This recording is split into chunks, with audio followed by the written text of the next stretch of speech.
জীয়াই থাকোঁতে মানুহৰ কত বদনাম, কিন্তু যেতিয়া মৃত্যু হয় তাৰপিছতে কেৱল এটা ফ্ৰেমত মানুহ বন্দী হৈ যায়, আৰু যেতিয়া হেৰাই যায় তেতিয়া আন মানুহে এদিন পাহৰি যায়, কিন্তু ঘৰৰ মানুহখিনিৰ কাৰণে বুকুত এক বেদনা হৈ পেলাই সদায় থাকি যায়। এই যে আমাৰ দেউতা হেৰাই গ'ল, এতিয়াতো আমি বিচাৰিলেও নাপাওঁ। তেওঁৰ লগত কটোৱা কোনো মুহূৰ্তই আমাৰ ওচৰত ভিডিঅ' হৈ থাকি নগ'ল। এতিয়া আহিলে কেৱল এই ফটোবোৰ চাওঁ।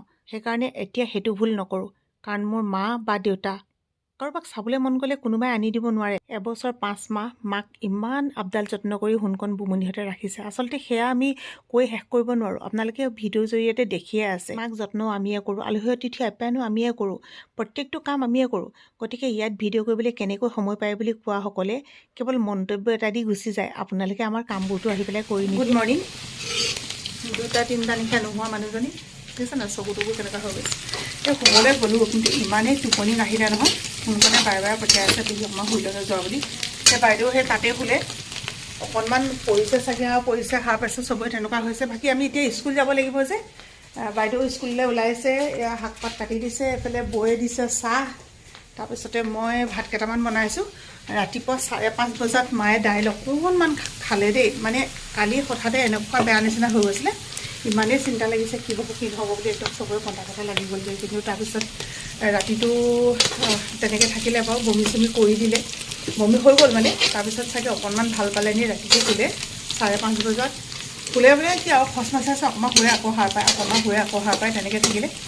এতিয়া 5:30 বজাত অকণমান দাইলৰ পানী খুৱাই দিলোঁ দেই। তাৰপিছতে অকণমান এতিয়া শুইছে। হ'ব কিবা কিবিনো কি বনাই থাকিম আৰু। ইয়াত আলু ভাজিছোঁ, তাৰপিছতে এয়া দাইল একেলগতে দি পিনে তেনেকৈ ধুনীয়াকৈ বনাম আৰু খাম আৰু। মাৰ ৰুমটোত কোনোবাই কথা পতা শুনিলে ভয়তে দৌৰ মাৰি আহোঁ, কিজানি কিবা এটা হৈছে নেকি বুলি। আহি পেলাই চাইছোঁ নহয় দাদাইহে কিবা এটা কৰি আছে, আৰু অকণমান পানী খাব বিচাৰিছে, সেইকাৰণে বুমনি অকণ পানী দিছে। হেৰি অস্বস্তি এটা পাইছে, মুখখন হেৰি কৰি আছে নহয়, চকুকেইটাত থোপা কৰি আছে। মা কি হ'ল নো? পানী অকণ খাবা নি? মা খাবা নি? পানী খাওঁ। অঁ পানী খাওঁ কৈছোন।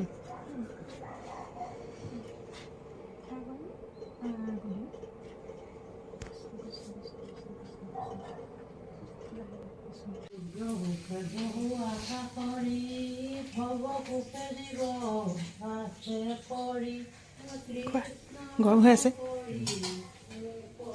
আকৌ আহিম, বুজি পালানে? অঁ এতিয়া তুমিতো অকণমান খালা, হয়নে নহয়? হে মজা, টোপনিটো মজা নে? ৰাতি টোপনিটো মজা। কবিজাটো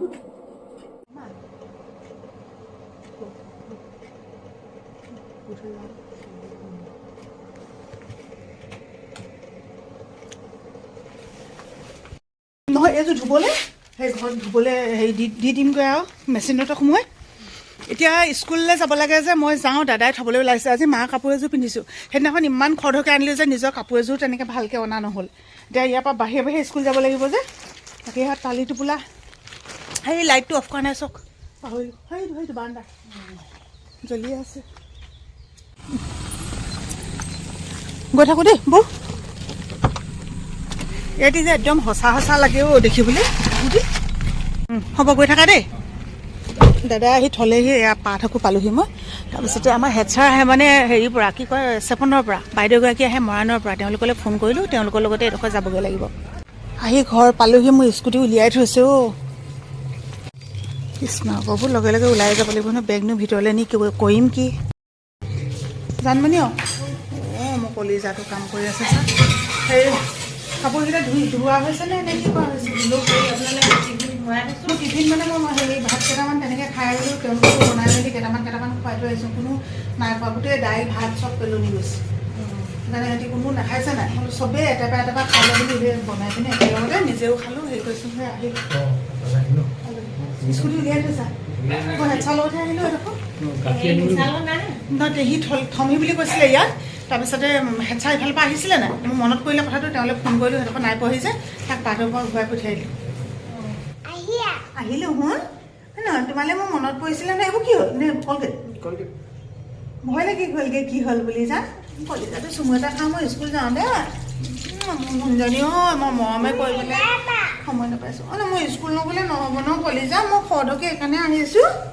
আইবাকৰ গাটো বেয়া যে দেই। কলিজাটো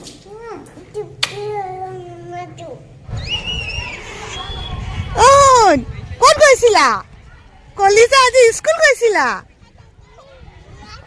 মই ইয়াত আছিলোঁ শুন মই বাহঁতক পঢ়াইছোঁ আকৌ তুমি স্কুল গৈছিলা ইমান ধুনীয়া দেখিছে যে তোমাক কাৰ লগত গৈছিলা আজি প্ৰথম স্কুল গৈছে ইমান ধুনীয়া দেখিছে চা হয় না ইমান ধুনীয়া দেখিছে তোমাক মোক চুমিটি খাই দিয়াচোন কলিজাটো অকণমান লওঁ নেকি লওঁ দেই বাহঁতৰ ওচৰৰ পৰা এবাৰ আহিবা নি অঁ তুমি মানুহ মাতিবা নাই অঁ মানুহ মাতিবা স্কুল গৈছিলে মাতিলে নে মানুহ চবকে মাতিছে অঁ মাতিব আকৌ অঁ বাহিৰলৈ যাবা ৰ'বা মই নমাই দিওঁ দেই ৰ'বা দেই এতিয়া ব্ৰেক টাইম আকৌ আমাৰ হুলস্থুল দেখিছে নাই ইহঁতৰ আকৌ সেই আধালৈকেহে হয় ন 12টা বজাত ছুটি লোৱা এইটো লোৱা থেংক ইউ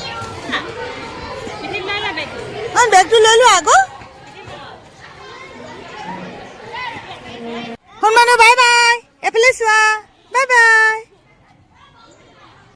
এনেকৈ চিঙে আকৌ এইটো এনেকৈ চিঙে স্কুলৰ পৰা আহি পেলাই পালোহি পাই আহিছোঁ মুনুৱে বোলে সেই কাঠফুলা বনাব নাজানো মা বুলি ক'লে দেখিছে একদম চকুটো সোমাই মোৰ কিবা হ'লগৈ টোপনি চোপনি খতি তাৰপিছতে বোলো নহয় এইখিনি আৰু বেয়া হৈ থাকিব সেইকাৰণে ছিঙিছোঁ কাটি মেলি ভাত কেইটামান খাই থৈ আকৌ তালৈ যাবগৈ লাগিব কাঠফুলা খাই যে কিমান মানুহ মৰিছে আগতে শুনিছোঁ আৰু দেই আচলতে কি হয় সদায় খেতি কৰাবিলাক খাব লাগে ন কোনোৱে ক'লে বোলে কাঠফুলা এটা বনাব নাজানে আচলতে এইটো সদায় তেনেকৈ খোৱাও নহয় ইমান বেছিকৈ পোৱাও নহয় যে নাজানো বুলি কোৱাৰ কাৰণে এতিয়া মই কৰিছোঁ আৰু এইফালে কাঠফুলা ভাজি মেলি কৈ গ'ল এতিয়া খালি লগে লগে নাখাওঁ আৰু খাবলৈ মনেই যোৱা নাই ঘৰত চবে অকণমান শুই ল'বলৈ ক'লে বিচনাখনত পৰিলোঁ টোপনি যে মোৰ বোলো ক'লে গ'ল নাজানো দে একদম অকণমানো টোপনি নাহিলে নহয় আজি অথনি মুনুৱে সেই টিফিন মোৰ কাৰণে বান্ধি থৈছিলে ক'ত আৰু টিফিন খোৱা হ'ব এনেকৈয়ে থাকিলে সেইটো মানে সেইকাৰণে এনেকুৱাই হৈ আছে দেই মই এনেকৈ সজাই লোৱাই নাই বাকী এইফালে বনাইছিলে জিলিমিলি আৰু আলু এখেতকো কেইটামান মোৰ লগতে দি দিছোঁ আবেলি সময়ৰ ভাত কাঠফুলা এইফালে মাছ ফ্ৰাই আৰু ইয়াত কি বনাইছিলে জানো পাই এইটো ওলকবি আৰু আলু চাগে দাইল অকণমান দি দিওঁ নালাগে কেলৈ এওঁ আকৌ কোমল ভাত খাই আছে দাঁতৰহে বিষ হৈছিলে নহয় মই কৈছোঁ নাই যেতিয়া বিপদ হ'ব নহয় এমুহৰ পৰা চবফালে হয় দাদাই ফোন কৰিছে মা বোলে অকণমান বেছিকৈ গেঠাইছে মানে অকণমান কিবা এটা হৈছে বুলি ক'লে এনেকুৱা টেনশ্যন লাগে নহয় এতিয়া সোণটোৰ লগত আহি আছোঁ ঘৰলৈ নাজানো আৰু দেই ভগৱানে সঁচাকৈ কি কৰিছে মাত্ৰ ভগৱানৰ ওচৰত এটাই প্ৰাৰ্থনা কৰিছোঁ যাতে যি কৰা প্ৰভু তুমি ভাল কৰিবা আপোনাক ফোন কৰিছোঁ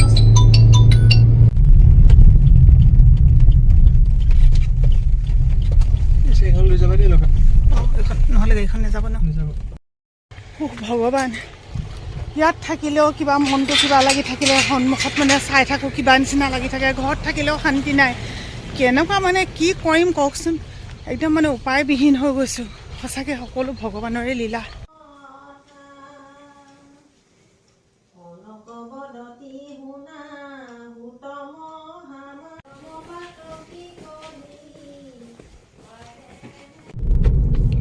মা বহুত বেছি লেট্ৰিন হৈ গ'ল সেইকাৰণে ৱাইপছ নিবলৈ আহিলোঁ আছিলে ৱাইপছ কিন্তু শেষ হৈ গ'ল আকৌ এনেকুৱা মানে ইমান এখিনি লেট্ৰিন কৰিলে নহয় আচলতে বহুত চেপা খাইছে বুলি কয় যে তেনেকুৱা নিচিনা লাগিছে ভগৱানেনো কেলৈ ইমান কষ্ট দিছে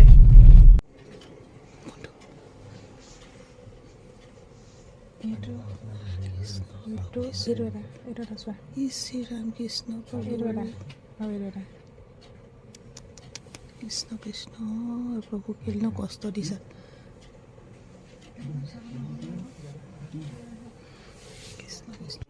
আপোনালোকে হয়তো বহুতে ভাবে ন ইমান এনেকুৱা হৈ আছে চেলাইন এটাকে দি দিয়া হ'লে আচলতে মাক চেলাইন দিব একেবাৰে নোৱাৰে ভৰিত যে ঢৌকেইটা উঠিলে দেখিলে নহয় তাৰমানে পানী জমা হৈ গৈছে গতিকে ডাক্তৰে কোনো কাৰণতে পানীয়ে সৰহকৈ নোখোৱাবলৈ কৈছে আৰু চেলাইনটো বোলে একেবাৰেই দিব নোৱাৰি তাৰমানে আমি এনেকুৱা দুমোজাত পৰিছোঁ কি কৰিম কি নকৰিম কালিও ডাক্তৰ আহিছিলে কিন্তু তেওঁলোকৰ আৰু কৰিবলগীয়া একো নাই সকলো ভগৱানৰ ইচ্ছা আপোনালোকেও আশীৰ্বাদ কৰিব দেই মায়ে যাতে অকণো কষ্ট নাপায়